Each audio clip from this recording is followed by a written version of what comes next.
In this video, I'm going to share with you some of the quick wins, the very easiest ways that you can make more money at art fairs. And I've been doing this for 14 years. I've been selling my art at art fairs all around the Midwest. And I gotta say, I've tried a lot of stuff to make more money at shows. Some of it has worked, some of it hasn't, but here are some of my best tips. These are 6 things that you can start doing today at your next show to start seeing immediate results.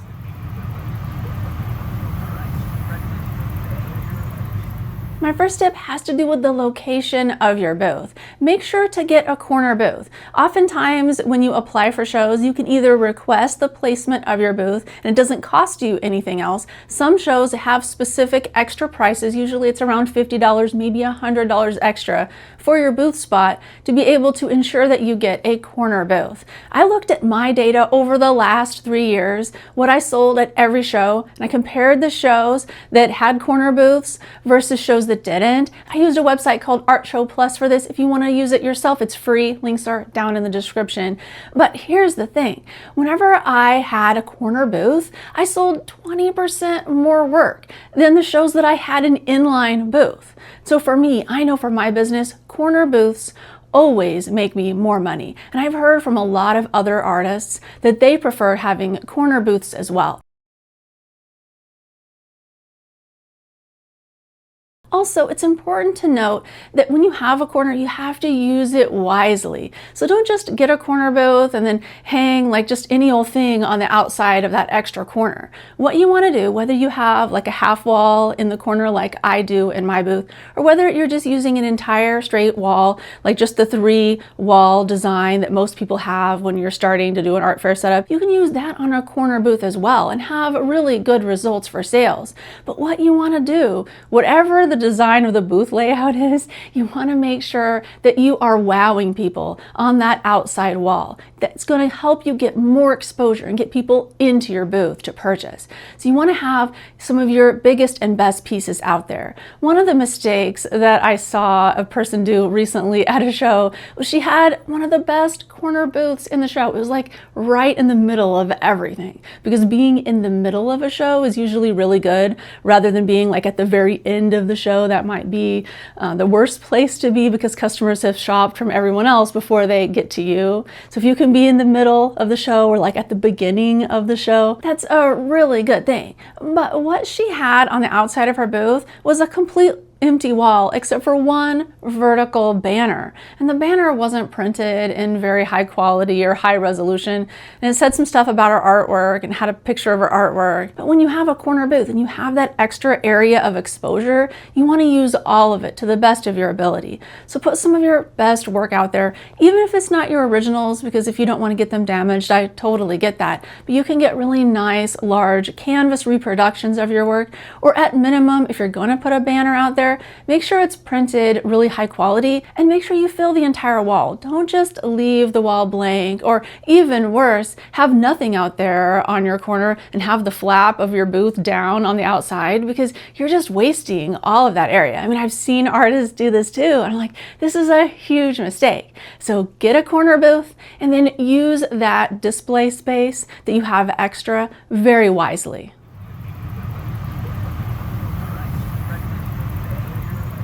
Tip number 2 has to do with the amount of people attending the events that you're showing your work at. If you are doing shows with really small number of attendees, these are shows that I would say that have less than 1,000 people attending them. No matter what you're selling, you're most likely going to be struggling to make the total sales numbers that you want to. This is why personally, I like to only do shows that have a minimum of 10,000 people in attendance, because this way I know that I'm going to at least make a few $1,000s at the show. So in order to put this in practice, what I would suggest doing is contacting each show before you apply and asking them how many people do they think on estimate attend their event, because they should have a pretty good idea of what to tell you. 9 times out of 10, they will answer back with a specific number, and then you can make a really smart choice about whether you should do that art fair or not. But if they answer back something vague, like they say that their art fair is in a major metropolitan area where 400,000 people live, but they don't give you any data on how many of those people are actually attending the show, then I would wait on that show and at least verify that other artists are doing well and selling well at the show before you jump in and decide to do the show. This is going to save you a lot of headaches and a lot of wasted time and money from doing shows where there just aren't enough attendees to be able to support the number of artists that they have there.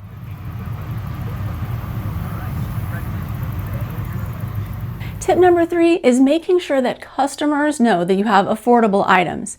This is crucial in today's economy. Even if you sell more expensive work, I think it's important for most shows that you're selling at to be able to have lower priced items. So this would be art prints for most artists, but if you're not a 2D artist like a painter or someone who's doing drawings, if you're, let's say, somebody who's doing sculptures, maybe smaller sculptures or smaller ceramics, something that could be an impulse buy. Because most customers don't have high budgets for art. I mean, there are a select few who do, so you definitely can sell higher priced work at art fairs. But you have to keep in mind the majority of people are just going to these events to have fun with their families. They're enjoying the work. Maybe they're eating out at the outside food vendors that they have there. Then they're coming from booth to booth. If they see something that really piques their interest and it's affordable, they want to purchase.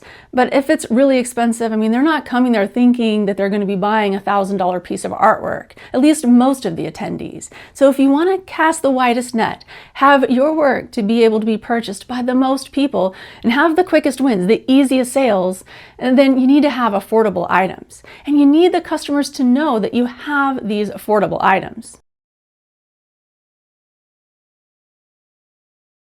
I've tried a lot of ways of getting customers to know about my affordable art prints, and the best two are having a sign out on the front of your booth if the show will allow it, and secondarily, being out there telling customers that you have affordable prints on the inside of the booth. But I would caution you, if you're going to be out in front of your booth trying to get people to come in, do it in a very polite, more lower volume way that's not irritating your neighbor booths. Because the last thing you want is to be standing out in front of your booth, basically yelling all of your prices and stuff, and that's really just going to piss off all of your art booth neighbors, and it makes a bad environment for the art fair visitors as well, because they don't want to be sold to like that. Nobody really does. But if you do this very conscientiously, where you're standing near the front of your booth, and as people are walking by, the ones who are just pausing out there, especially if you see this happening a lot, where they're pausing in front of your booth and they're not really coming in, if you're standing out there and you're being really personable and just talking with people in your normal speaking voice, not shouting prices, right? Just being really personable, saying, hey, I have really affordable prints. They're on the inside of my booth of everything that you see hanging. People will be like, oh, cool, I didn't see that. And they will come in a lot of the time. And you can get your booth really filled with people by doing that. I use this tactic a lot, as long as my voice holds out because I have vocal cord issues, but I use this tactic a lot and it really works.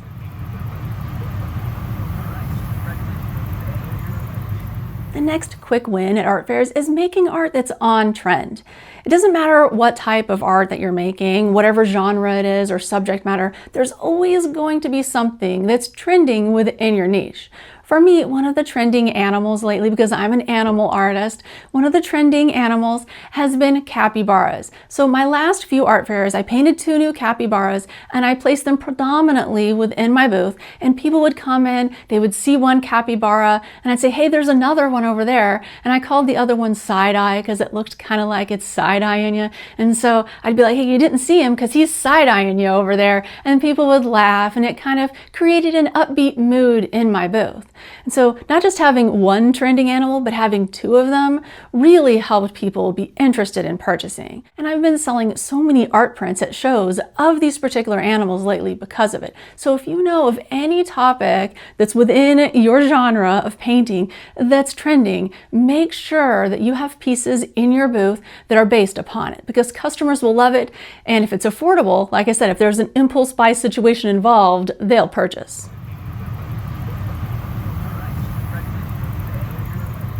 The fifth tip for making easier, quicker sales at art fairs is having more variety in your inventory of your affordable items. Now, this is kind of counterintuitive to how chain stores do it, or maybe even how more luxury type goods are sold. But just hear me out. So whenever you have a selection of art prints available, and let's say they're $20 a piece, customers are going to look through and they may find one. But if you have double the variety in there, they'll look through for longer. So it'll take them a bit more time. So you might want to have 2 print bins in your booth like I do, so that way you have 2 locations for people to be able to be looking at the same time. So you can have 2 different groups or 3 different groups of people in there browsing. They'll have more to look through, but then they'll have more choices and they will want to buy more from you because every person is interested in the type of thing that they want. In my genre of painting, people are interested in their favorite kind of animal. So sometimes it might be cats, or it might be dogs, or it might be elephants. I mean, who knows what it's going to be for the person.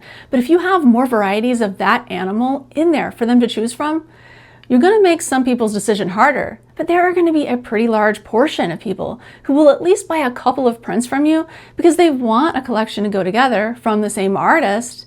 And if you have options, like many of them, that fit their exact needs, I mean, some customers will buy just everything you have. I have that happen a lot. Well, I'll have like 4 different sloths in my print bin, and the customers will find them all, and they'll be like, okay, I just got to get all of them.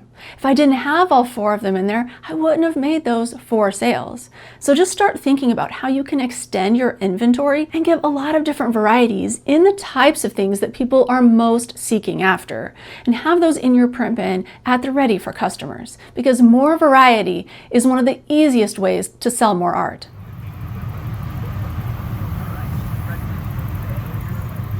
So now we're at tip number 6, and this is a good one. Okay, so this is increasing your average total sale, or your average order value. Some people call it AOV for short.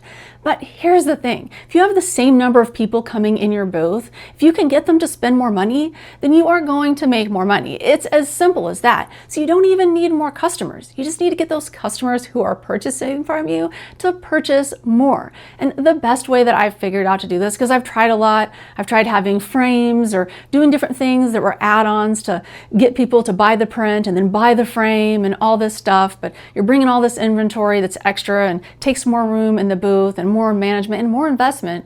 I've tried all that, and it did increase the average order, but the biggest thing that increased my AOV is just having a really good bundle deal on the thing that they already wanted in my booth anyway. And this kind of feeds in with that tip number 5, where you have a lot of variety, because if you have a lot of different items in your print bin that they want, and then you have a really good bundle deal, then it's going to make them want to buy more. And that automatically is going to get you to sell more money at each sale during the show. And this is what you want, because you get the people to come in, they see your affordable deal, whether you're out there in front of the booth telling them, or you have a sign with your affordable price on the front of the booth. They come in, they look through your print bin, and then they see the bundle deal and they want to purchase more. Now, I've tried some different bundle deals over the years, and I made a video that goes deeper into that. You can watch it here. I would suggest watching it because you can see my real sales data from my Square dashboard, where I compared one bundle deal and print pricing that I was doing last year versus what I'm doing this year. You can see how what I'm doing this year is working out much better. So I hope this will help you inform some of the bundle deals and pricing within your booth. All right, well, I hope this helps. Thanks so much for watching. See you next time.